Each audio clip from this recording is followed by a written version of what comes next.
Hi everyone, কো এর জন্য কখনো সি কখনো কে হই, এই নিয়ে অনেকের সমস্যায় আছে। প্রশ্ন হচ্ছে যে আমরা বুঝবো কি করে যে কখন কোয়ের জন্য কে বসাবো, কখন কোয়ের জন্য সি বসাবো। আজকের সম্পূর্ণ ক্লাসে এই সমস্যাটার সমাধান করা হয়েছে। যেমন দেখো, কাইট এই ওয়ার্ডটিতে প্রথমে কো আছে, তাহলে কোয়ের জন্য আমরা কি ইউজ করব? কোয়ের জন্য তো দুটো লেটার হই, একটা কে হই আবার একটা সি হই। প্রশ্ন হচ্ছে কখন কোনটা ইউজ করব। আমরা প্রথমে দুটোকেই রেখে দেব। আমরা পুরো বানান করার পরে তারপরে দেখব কখন কোনটা হবে। তারপরে নেক্সট দেখো, আঁকা, আঁকার জন্য আ আর হস্যই আই। কোনো ওয়ার্ডে যদি আই একসাথে থাকে তখন আমরা আয়ের জন্য আই, শুধু আই এই ওয়ার্ডটিকে ইউজ করে থাকি। নেক্সট টো, টো এর জন্য টি। এবার নিচে দেখো, আই ভাওয়েল টি কনসোনেন্ট, মানে ভিসি রুলে আছে। ভিসি রুলে আয়ের শর্ট সাউন্ড হস্তিকার, তাহলে এর উচ্চারণটা হচ্ছে কিট। কিন্তু আমাকে কি করতে হবে? আইকে ভিসিবি রুলে বানাতে হবে। এর জন্য শেষে একটা ই দিয়ে দিলাম। আমি বলেছিলাম যে কোনো ওয়ার্ডের শেষে ই আমরা দিই কোনো ওয়ার্ডকে সাপোর্ট করার জন্য। এখানে দেখো আইকে সাপোর্ট করলাম, মানে আইয়ের লং সাউন্ড করার জন্য আমরা শেষে ই দিলাম। যেমন I vowel T consonant E vowel, মানে ভিসিবি রুলে আছে, আইয়ের লং সাউন্ড আই হয়ে গেল আইয়ের মতো। তাহলে কি হলো? কে আই টি ই, কাইট। এবার এখানে দেখো, এখানে কে আর সি এর মধ্যে কোনটা ইউজ করব? আমি বলেছিলাম যে কোনো ওয়ার্ডের পরে যদি ই আই ওয়াই থাকে তখন আমরা কে ইউজ করব। এখানে আই আছে তাই এখানে কে হয়েছে। এখানে আই যদি না থাকতো প্রথম ওয়ার্ডটা, তখন আমরা এর জন্য সি ইউজ করতাম। পরিষ্কার? তিনটা ওয়ার্ড ই আই ওয়াই যদি থাকে তখন আমরা কে ইউজ করব। যেমন এটা হয়েছে কে আই টি ই, কাইট। কেন? কারণ এখানে আই আছে তাই। পরিষ্কার? নেক্সট এবার এখানে দেখো, কিং এই ওয়ার্ডটিতেও শুরুতে কো আছে, তাহলে কোয়ের জন্য কি ইউজ করব? দুটোকেই রেখে দেব। আমরা বানান করার পরে দেখব কখন কোনটা হবে। পরিষ্কার? চলো এবার হস্তিকার। হস্তিকার জন্য আমরা কি ইউজ করি? আই। তারপরে পরে রইল কে? অনিস্কার। অনিস্কারের জন্য আমরা কি ইউজ করি? ওর জন্য এনজি, অনিস্কার এর জন্যও এনজি। তাহলে অনিস্কারের জন্য কি ইউজ হবে? এনজি। এবার এখানে দেখো, কে হবে না সি হবে? আমি এক্ষুনি কি বললাম? যদি ই আই ওয়াই থাকে তখন আমরা কে ইউজ করব, আর বাকি সবগুলো জায়গায় সি। এখানে দেখো কে আছে, আই আছে, মানে ই আই ওয়াই এর মধ্যে পড়ছে, তাই এখানে আমাদের কি হবে? কে হবে। এখানে সি কিন্তু ভুলেও হবে না।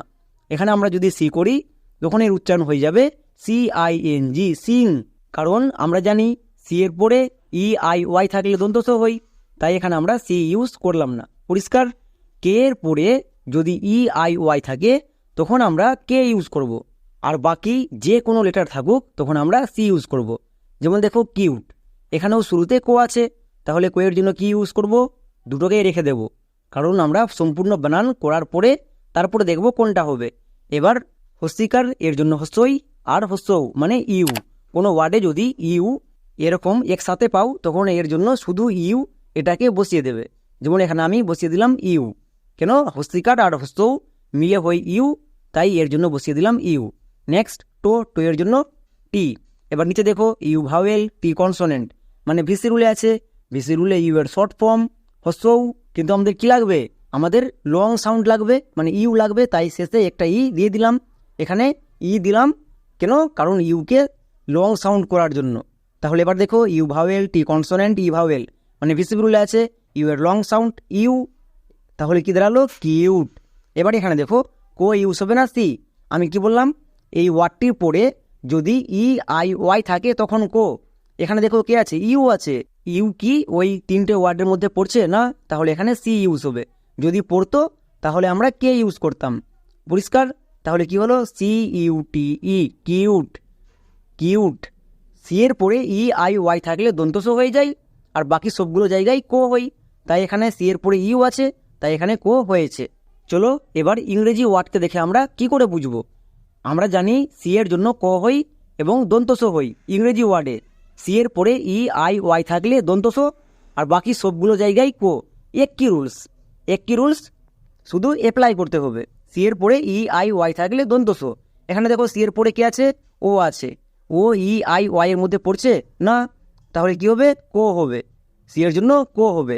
আমরা 90% জায়গায় সি এর জন্য বেশিরভাগ জায়গায় কো ইউজ করব। পরিষ্কার? তাই এখানে সি এর পরে কো হলো। কারণ ই আই ওয়াই এর মধ্যে একটাও নাই তাই। এবার এখানে ও এর জন্য কি হবে, আ হবে না ওকার হবে? আমি বলেছিলাম ও এর পরে এনডি, এন, ভিই এবং ইউ এই চারটি যদি থাকে তখন আ হই। এখানে ও এর জন্য ও হবে, তাই কো প্লাস ও হয়ে গেল কো। বি এর জন্য বো। নেক্সট আর এর জন্য কি হয়, রো। আর এর জন্য সবসময় আমরা রো ইউজ করে থাকি। তারপরে নেক্সট এর জন্য আকার, এর জন্য আকার, তাহলে কি হয়ে যাবে, রয়ে আকা। তাহলে পুরোটা কি দাঁড়ালো, কোবরা। এখানে দেখো সি এর জন্য দন্তস কিন্তু হয়নি। সি এর পরে যদি মানে এই জায়গাটাই যদি ই আই ওয়াই থাকতো তখন কিন্তু এর উচ্চারণ হতো সোবরা। যেহেতু ওই তিনটের মধ্যে একটাও নাই তাই এর উচ্চারণ হলো কোবরা। নেক্সট আরও দেখো, যেমন সাইকেল, এখানেও সি আছে কিন্তু সি এর পরে ই আই ওয়াই থাকলে দন্তস হই। সি এর পরে দেখো ওয়াই আছে, সি এর পরে ওয়াই থাকার জন্য এখানে সি এর জন্য ক হয়নি, সি এর জন্য কি হয়েছে, দন্তস। তাই এর উচ্চারণটা কি দাঁড়াবে, সাইকেল। সাইকেল কেন, কারণ সি এর পরে ই আই ওয়াই যদি থাকে তখন আমরা সি এর জন্য দন্তস ইউজ করব, আর যদি না থাকে বাকি সবগুলো জায়গায় সি এর জন্য ক ইউজ করব। সি এর পরে এখানে ওয়াই আছে তাই এখানে আমরা দন্তস ইউজ করলাম। তাই এটা কি হলো, CYCLE, সাইকেল। রুলস একটাই, জাস্ট এক্সাম্পলগুলো দেখো, তাহলে কোয়ের জন্য কখন সি হই কখন কো হই আর এই নিয়ে কনফিউশনে থাকবে না, গ্যারেন্টি থাকবে না। যেমন এবার আমরা দুটো ওয়ার্ডকে একসাথে দেখব। যেমন এখানে সি আছে, সি এর জন্য কি হবে, সি এর পরে ই আই ওয়াই থাকলে দন্তস, সি এর পরে কি আছে, এ আছে, এ থাকার জন্য দন্তস হবে না, তাহলে কি হবে, সি এর জন্য ক হবে। কেন, কারণ সি এর পরে ই আই ওয়াই নাই তাই দন্তস হচ্ছে না। তাহলে কি দাঁড়াচ্ছে, CAST, কাস্ট। কাস্ট, একটা কথা মনে রাখবা, সি এর পরে ই আই ওয়াই থাকলে দন্তস। নেক্সট যেমন এখানে দেখো, এখানে কো এর জন্য কে হয়েছে, কেন, কারণ কে এর পরে দেখো কে আছে, ই আছে, কে এর পরে ই আই ওয়াই থাকলে কে হই, তাই এখানে কে হয়েছে, তাই এখানে সি হয়নি। এখানে আমরা সি দিতে পারতাম, বাট সি এর পরে যেহেতু ই আছে তাই আমরা মানে ই আই ওয়াই থাকলে কে হই, তাই এখানে কে হয়েছে, এর উচ্চারণ কিন্তু কো হবে। তাহলে কি হবে, KEPT, ক্যাপ্ট। আশা করি বুঝতে পারছো। বাঁ পাশে দেখো কোয়ের জন্য সি হয়েছে, ডান পাশে কোয়ের জন্য কে হয়েছে, কেন, কারণ কোয়ের পরে ই আই ওয়াই থাকলে কে হই এবং এগুলো যদি না থাকে তখন সি হই। যেমন দুটো দুপাশে দেওয়া আছে। আমি আশা করছি আজকের সম্পূর্ণ ক্লাস যারা করেছো, কোয়ের জন্য কখন সি বসবে কখন কে বসবে এই নিয়ে আর জীবনে কোনো দিনও সমস্যা হবে না। কিন্তু আমি বারবার বলছি, শুধু ভিডিও দেখলে হবে না, প্র্যাকটিস করতে হবে। তাই তোমরা প্র্যাকটিস করো। আজকের মতো এখানেই, দেখা হচ্ছে নেক্সট ক্লাসে।